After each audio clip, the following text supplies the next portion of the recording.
Happy New Year! Yes, it's the 4th of January, but it's never too late to say Happy New Year. I guess I'm not late to the party, right? New Year, new me, or some people would say New Year, old me. Any which way, anyway you fall into, just make sure that as the years are increasing, you are actually growing. We're not just experiencing chronological movements like Monday, Tuesday, Wednesday, 2025, 2026. But we are growing, we are doing things, we are getting better, right?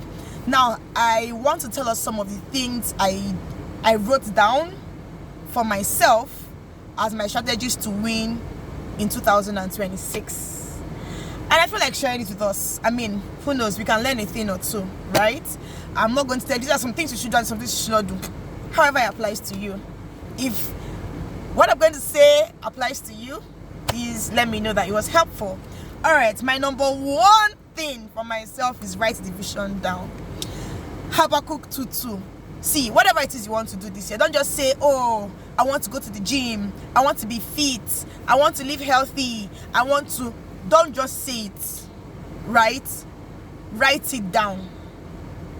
Write it down. They say a goal written is just a dream. It's until you write it down that you can now make plans towards it.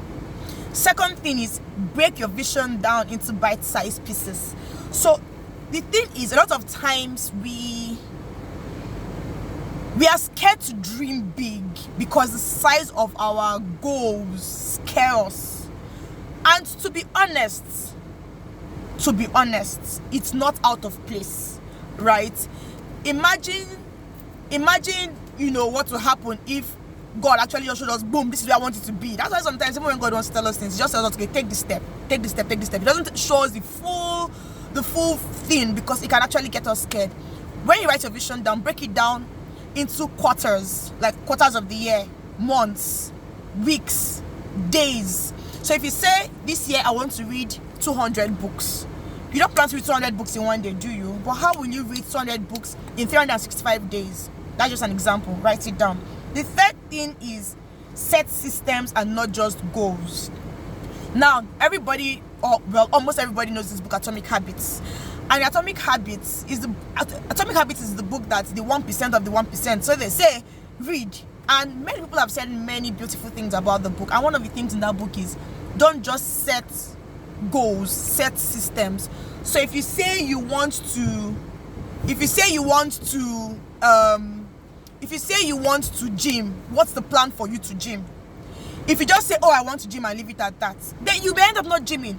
But if you say, okay, every day after work, I will go to the gym, even if it's for 10 minutes, it will make you healthier at the end of the day. And one of the beautiful things about setting systems and not goals is that it makes you consistent. So consistency wins every time more than intensity. Consistency wins every time more than intensity. Someone said that the difference between successful people and people who fail is that successful people do consistently what people who fail at something do occasionally. So what are you doing? Be consistent. The next thing is partner and collaborate. Guy, they're like, how many billions of people in this world? If your dream is big enough, you may not be able to achieve it alone. You can see that multinationals employ people. Why didn't they just sit back and say, okay, my dream is big, I don't want anybody to steal my plan, I will do the work all by myself? Partner and collaborate with people. It would even set like an accountability partner for you if you need one. It would even help you achieve your goals faster. It will help you, things will just be better. It will even help you with your systems. And interestingly, it would even help you know more. That leads me to my next point, build capacity. Learn, people of God, we need to learn. Ifedima, you need to learn. Learn. Whatever area it is that you have identified that you want to grow at, learn about it. Be deliberate about learning something about it every day. Even if you cannot read a physical book, there are podcasts on your way to work. Plug in your ears. Reach out to someone who knows something about it. No one is an island of knowledge. You don't know it all, right? So even books now have the audio version, so even if you don't have time to literally open the book to read, listen, right? The next point, which should be point 6, document everything.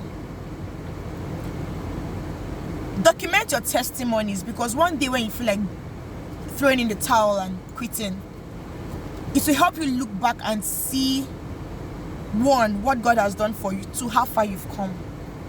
You know, sometimes we feel like we're not making any effort. Sometimes we feel like we're not moving, we're not doing anything, we're just running a treadmill. But we've forgotten that, oh, the other day we had a win, we got a new client, our ad, gave us something.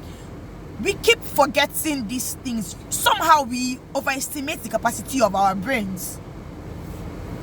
Document. If you're going to go into partnership with someone, if it's a business partnership, document. See, let's not overemphasize that. Document. Write it down. Write it down.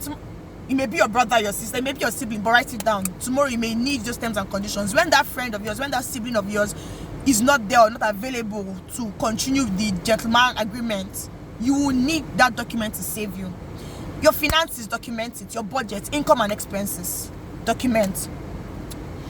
The 7th point, give.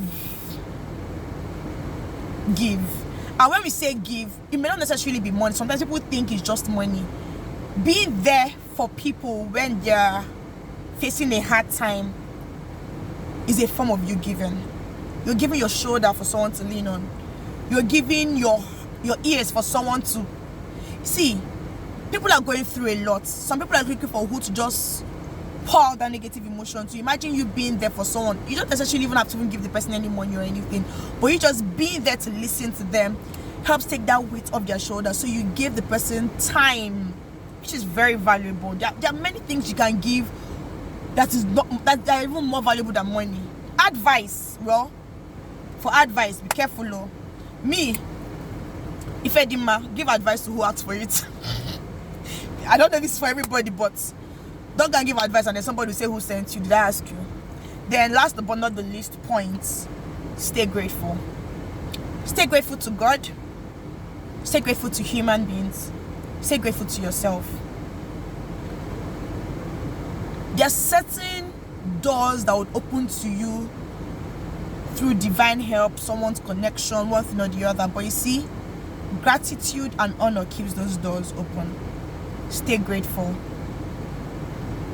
One of the ways to express gratitude is through respect and honor. So that's why I say respect and honor, right? Stay grateful. If someone has done something good for you, tell them thank you. If someone gives you a business deal, tell them thank you and show them thank you. If you get what I mean, don't just say thank you with words, God bless you. Then thank yourself.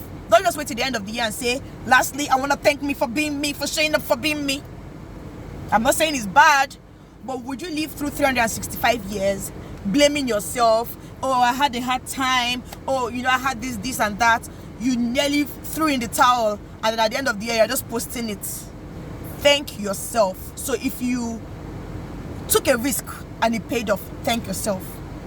If you did something and it worked out, thank yourself. Even if it did not work out, thank yourself for being bold enough to take that risk. Thank yourself. So yeah, thank you for listening to me. 9 minutes of your time. I'm really grateful. Happy 2026. And one of the things I'm hoping to stay consistent with is my Sunday school summaries with Ifedima. So help me God. All right, bye.